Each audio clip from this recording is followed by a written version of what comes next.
नारी शक्ति वंदन विधेयक को लोकसभा ने बुधवार यानी 20 सितंबर 2023 को मंजूरी दे दी। इसमें संसद के निचले सदन यानी लोकसभा और राज्य विधानसभाओं में महिलाओं के लिए 33% आरक्षण का प्रावधान शामिल है। इससे संबंधित संविधान यानी 128वां संशोधन विधेयक 2023 पर करीब 8 घंटे की चर्चा के बाद लोकसभा ने 2 के मुकाबले 454 वोट से अपनी स्वीकृति दी। जिन 2 लोगों ने महिला आरक्षण बिल के खिलाफ वोट किया वे दोनों ही ऑल इंडिया मजलिस इत्तेहादुल मुस्लिमीन यानी AIMIM के सांसद हैं। AIMIM के हैदराबाद से सांसद असदुद्दीन ओवैसी ने बुधवार को लोकसभा में महिला आरक्षण से संबंधित विधेयक का खुलकर विरोध किया। इसके अलावा उनकी ही पार्टी के सांसद सैयद इम्तियाज जलील ने भी बिल के विरोध में वोट किया। इम्तियाज जलील महाराष्ट्र के औरंगाबाद से लोकसभा सांसद है।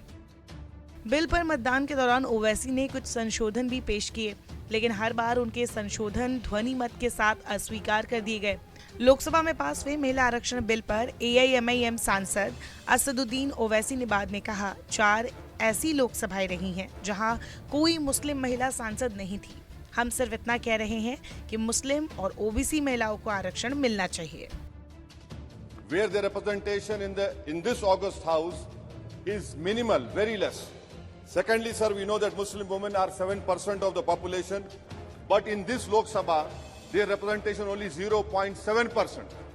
We know for a fact that the annual dropout rate of Muslim girls is almost 19%, while it is 12% of other women.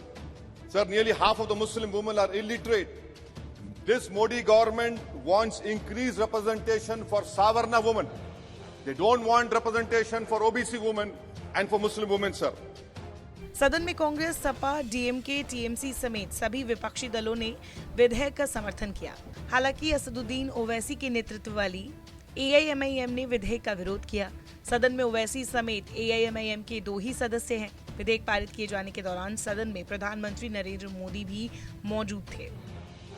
इससे पहले बिल पर चर्चा के दौरान असदुद्दीन ओवैसी ने आरोप लगाया कि सरकार संसद में सिर्फ सवर्ण महिलाओं का प्रतिनिधित्व बढ़ाना चाहती है और उसे अन्य पिछड़े वर्गों, OBC और मुस्लिम समुदाय की महिलाओं की चिंता नहीं है।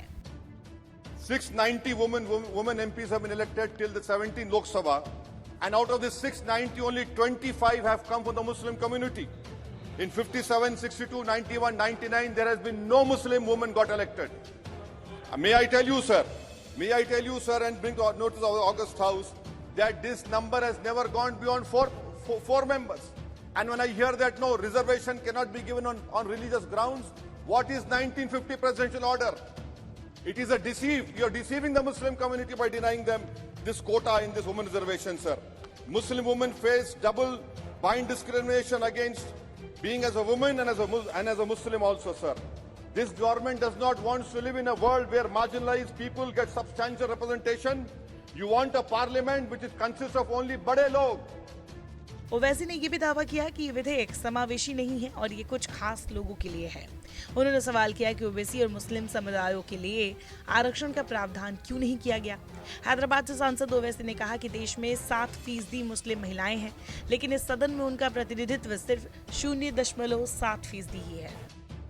मुस्लिम लड़कियों का ड्रॉप आउट 19% है, जबकि अन्य समुदाय में ये केवल 12% है। वह आधी मुस्लिम महिलाएं अशिक्षित हैं।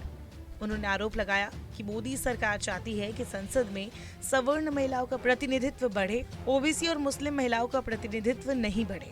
सरकार चाहती है कि संसद में बड़े लोग प्रवेश करें, वो नहीं चाहती कि छोटे लोग इस संसद में प्रवेश करें। ओवैसी ने इस विधेयक को चुनावी स्टंट भी करार दिया। हालांकि फिर भी ओवैसी के जोरदार विरोध के बाद भी ये बिल लोकसभा में पास होकर राज्यसभा के लिए भेज दिया गया है। अब अगर राज्यसभा में ये बिल पास हो जाता है तो ये कानून का रूप ले लेगा। This bill will deny fair share to OBCs. This bill will close the doors for the Muslim representation in the parliament and in the assembly, sir. We know for a fact, sir, with the rise of Hindu majoritarian nationalism and the formation of Hindu vote bank by BJP, the Muslim representation has gone down. It will go down further. Is this good for our country, the political isolation of Muslims? नमस्कार, मैं हूं मानक गुप्ता। अगर आपको हमारा ये video पसंद आया हो तो इसे लाइक और शेयर जरूर करें, और हाँ, हमें सब्सक्राइब और फॉलो करना ना भूलें ताकि आप देश और दुनिया की कोई खबर मिस ना करें। तो जुड़े रहिए हमारे साथ और देखते रहिए न्यूज 24